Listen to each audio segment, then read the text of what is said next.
Bonjour, dans cette vidéo de PSI Sciences de l'ingénieur, nous allons démarrer le cours sur l'intelligence artificielle. Dans cette première vidéo, nous mènerons une introduction assez large et nous détaillerons des outils de mesure de performance. Dans une autre vidéo, nous détaillerons les différentes techniques d'intelligence artificielle, particulièrement au programme de PSI, à savoir l'apprentissage supervisé et non supervisé, la régression linéaire, la classification et régression par les cas plus proches voisins et les réseaux de neurones. Pour démarrer, détaillons un tout petit peu les compétences attendues au concours. Vous devrez savoir décrire et identifier les principes et étapes d'intelligence artificielle, justifier le choix d'une démarche de résolution de problèmes avec les techniques que nous verrons, choisir quelques paramètres d'une démarche de résolution d'un problème d'ingénierie numérique, et enfin mettre en œuvre une démarche pour résoudre un problème en utilisant une solution d'intelligence artificielle, en utilisant une bibliothèque préimplantée. Autrement dit, on ne vous demandera pas de mener de A à Z une démarche d'intelligence artificielle, bien évidemment. On vous demandera d'identifier, de caractériser, de discuter de résultats, de caractériser des paramètres, de modifier des paramètres, que ce soit tant à l'écrit qu'aux oraux des concours. Pour démarrer, essayons de définir ce que c'est que l'intelligence artificielle. Tout commence à la conférence de Dartmouth en 1956, où la plupart considèrent que c'est la naissance du domaine de recherche scientifique associé. Et l'intelligence artificielle, à ce moment-là, est définie comme the science and engineering of making computers behave in ways that, until recently, we thought required human intelligence. Ainsi, on peut le traduire par reproduire artificiellement les comportements du vivant perçus comme intelligents par nous autres humains. Les motivations de tout ça. D'une part, c'est comprendre l'intelligence naturelle et la modéliser, l'intelligence humaine. Et puis créer des outils pour résoudre de manière innovante et performante des problèmes. On distingue l'IA forte de l'IA faible. L'IA forte, théoriquement, peut s'attaquer à tout problème, à une conscience propre, et c'est un petit peu ce qu'on voit dans l'intelligence artificielle en termes de science-fiction. L'IA faible, qui est l'intelligence artificielle actuelle et réaliste, est spécialisée dans une tâche particulière et sans autonomie ni conscience, et quelques exemples dans nos vies quotidiennes, l'assistance vocale, des jeux de stratégie, la traduction automatique, le développement de véhicules autonomes. Donc tous ces exemples-là et d'autres, on trouve de l'intelligence artificielle, mais qu'on nommera faible. Aujourd'hui, pourquoi est-ce possible?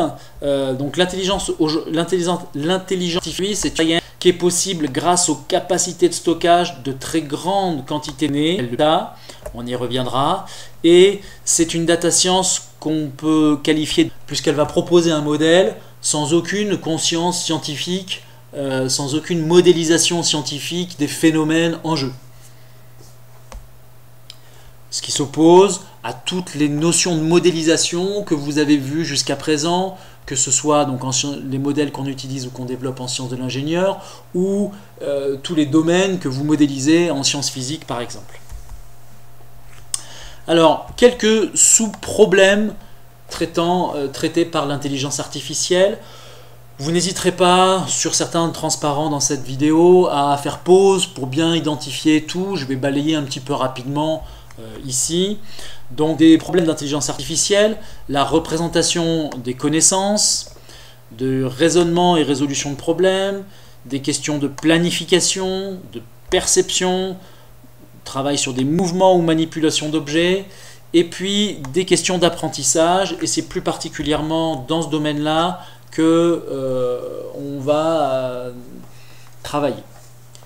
Ici, en sciences industrielles de l'ingénieur. On pourra donc décliner l'intelligence qu'on va étudier et modéliser comme des méthodes permettant d'effectuer une prise de décision, appelée prédiction, à partir de la reproduction d'un comportement sur des données réelles. Ce qui s'oppose à raisonner à partir d'un modèle choisi par un humain, chose que vous connaissez très bien, par exemple quand vous proposez une fonction du premier ordre suite à une réponse à un échelon, par exemple.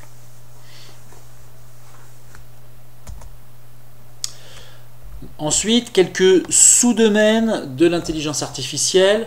Alors, on en trouve bien évidemment dans ce qu'on va appeler des systèmes experts, qui sont des systèmes un peu logiques, qui utilisent des règles, dans le traitement du langage naturel, dans la vision par ordinateur, dans l'informatique affective, et l'apprentissage automatique, c'est particulièrement ce qui va nous intéresser dans le cadre de cette année de PSI.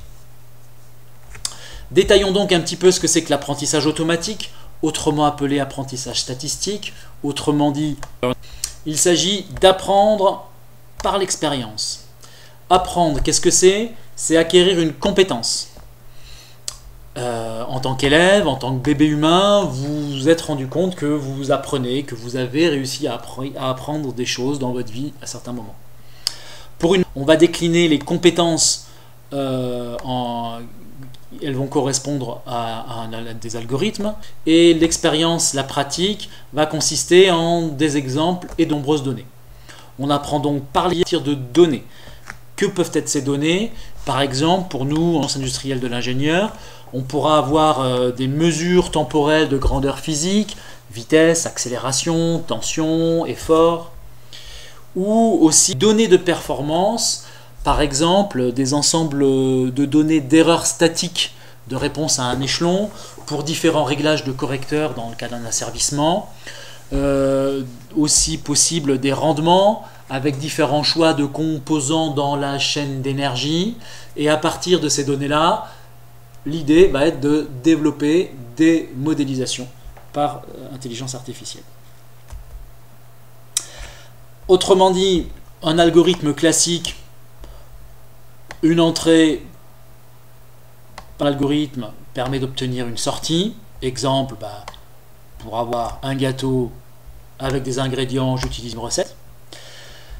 Un algorithme d'apprentissage, son objectif, sa sortie, c'est d'avoir le modèle.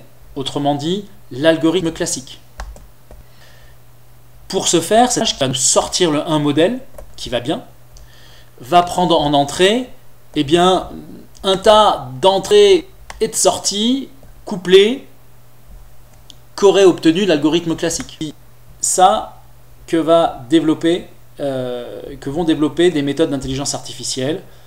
L'objectif est donc d'obtenir le modèle en sortie. Exemple, obtenir à partir des ingrédients et des gâteaux.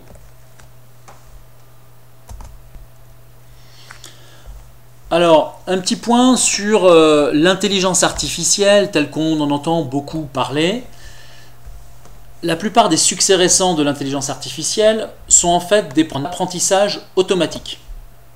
Il s'agit d'utiliser beaucoup d'exemples d'une tâche pour apprendre à faire cette tâche.